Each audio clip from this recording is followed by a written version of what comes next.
আমার সবসময় ইচ্ছা আমি একটা লক্ষ্মী বউ হব। আমার গুছিয়ে সংসার করতে বেশ ভালো লাগে। সংসারের টুকিটাকি যেখানে যা আছে পরিষ্কার যেখানে যত কাজ আছে সব কিছুই আমি নিজে হাতে করি। সো হ্যালো এভরিওয়ান, আসসালামু আলাইকুম। কেমন আছেন সবাই? এই তো অনেক সকাল সকাল ঘুম থেকে উঠেছি।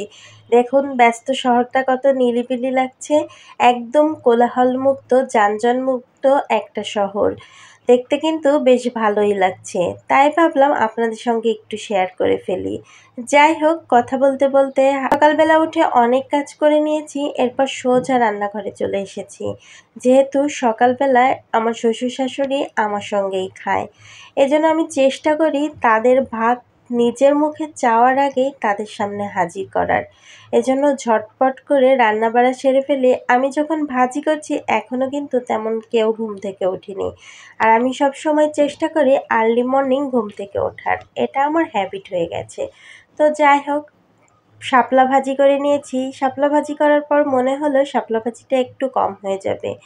আর একটু ভ্যারাইটিস সকালবেলা খেতে মন্দ কিন্তু লাগে না। তো যাই হোক, এই তো একটু মিষ্টি কুমড়া ভাজি করছি। প্রথমে পেঁয়াজ আর কাঁচামরিচ নাড়িয়ে নিয়েছি, সঙ্গে যে একটু জিরা দেবো একটুও মনে নাই, তারপর পরেই দিয়েছি। যাই হোক, এই তো ভাজিটা শেষ। এদিকে ঘরের বিছানাগুলো উঠিয়ে ফেলবো। আমার শ্বশুর শাশুড়ি ঘুম থেকে উঠে গেছে। আর এদিকে আমার মেয়েটা দেখুন বিড়ালটার সাথে অনেক বেশি ঢং করছিল। তারপর সোজা দুপুরের রান্না করতে চলে এসেছি। আর আমার না বেশ ভালো লাগে, আমি একটা লক্ষ্মী বউ হব, গুছিয়ে সংসার করব, যেখানে সব কিছু আমি নিজেই হাতে করব। আমার অনেক লক্ষ্মী বউ হওয়ার খুব শখ। তো যাই হোক, এই তো কথা বলতে বলতে তো দুপুরে রান্নাবাড়া একদম শুরু করে দিয়েছি। তারপর এই তো গরমের ভেতর তো রান্নাঘরে একদম দাঁড়ানো যায় না, এত বৃষ্টি হয় তারপরও গরমের কোনো কমতি থাকে না। এত বেশি গরম কি আর বলবো। এজন্য সবসময় চিন্তা করি সকালবেলা খাওয়া দাওয়াটা শেষ করেই দ্রুত রান্নাঘরে চলে যাওয়া। আর রান্নাঘরে যেয়ে সব কিছু তাড়াতাড়ি রান্নাবাড়া করে ফেলি, সেই সাথে তো ভিডিও করার একটা প্যারা থাকে।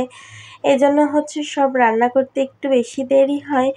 যাই হোক, এখন এই তো এইটা কী শাক বলুন তো আপনারা? এটা হচ্ছে একটু নোটে শাক। এই শাকটা তো এখন তেমন একটা দেখাই যায় না। এই ২ আঁটি শাক আনা হয়েছে বাজার থেকে। এক আঁটি শাক পড়েছে ২৫ টাকা করে। তার মানে ২ আঁটি শাক পড়েছে ৫০ টাকা। আগে যখন আমরা ছোট ছিলাম আমাদের বাড়ির উঠানের আশেপাশে এই শাকটা প্রচুর পরিমাণ হতো। আমাদের বাড়ির আশেপাশের অনেক মানুষ আসতো এই শাকগুলো তুলে নেওয়ার জন্য। এটা বেশি করে পেঁয়াজ দিয়ে ভাজি করলে না খেতে ভীষণ মজা হয়। তো যাই হোক, কথা বলতে বলতে শাক ভাজিটা তো আমার হয়েই গেল।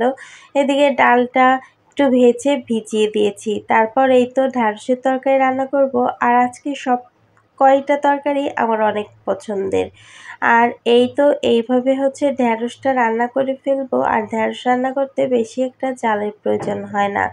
তো যাই হোক, এই তো ঢ্যাঁড়সের তরকারির মশলাটা ভালো মতো কষিয়ে নিয়েছি। এখন হচ্ছে অল্প করে পানি দিয়ে আরেকটু সুন্দর মতো কষিয়ে নেব। এরপর হচ্ছে মশলাটা ভালো মতো কষানো শেষ হলেই ঢ্যাঁড়সগুলো দিয়ে দেব। তারপর ভালো করে নাড়াচাড়া করে একবারেই ঝোল দিয়ে দেব। আর ঝোল দিয়ে অল্প কিছু সময় রান্না করলেই কিন্তু তরকারিটা একদম হয়ে যাবে। তো যাই হোক, ঝোলটাও দিয়ে দিলাম। এখন কিছুক্ষণ রান্না করেছি, ঢ্যাঁড়সের তরকারিটা হয়ে গেছে। এখন হচ্ছে মুগ ডাল দিয়ে আর হচ্ছে এই তো মুরগের একটু হাবিজাবি দিয়ে লটপটি করব। লটপটিটাও আমার ভীষণ পছন্দ। আর আমি এইভাবে লটপটি করে থাকি, শুধুমাত্র জিরা রসুন আদা বাটা দিয়েছি আর একটু শুকনো ঝালের গুঁড়াটা দিয়ে দিয়েছি।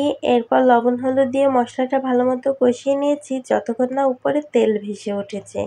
তো উপরে তেলটা ভেসে ওঠার পরই এই তো লটপটির জন্য যেই মুরগির গলা, পা, ডেনা, তারপর খেঁচা এগুলোকে রেডি করে একটু ভেজে নিয়েছিলাম, সেগুলো দিয়ে একটু ভালো মতো কষিয়ে নিয়ে তারপর ডালটা দিয়ে ভালো মতো কষিয়ে নেব। আর ডালটা হচ্ছে আমি একটু সিটি দিয়ে নিয়েছিলাম যাতে তাড়াতাড়ি সেদ্ধ হয়ে যায় আর রান্নাটাও দ্রুত হয়ে যায়।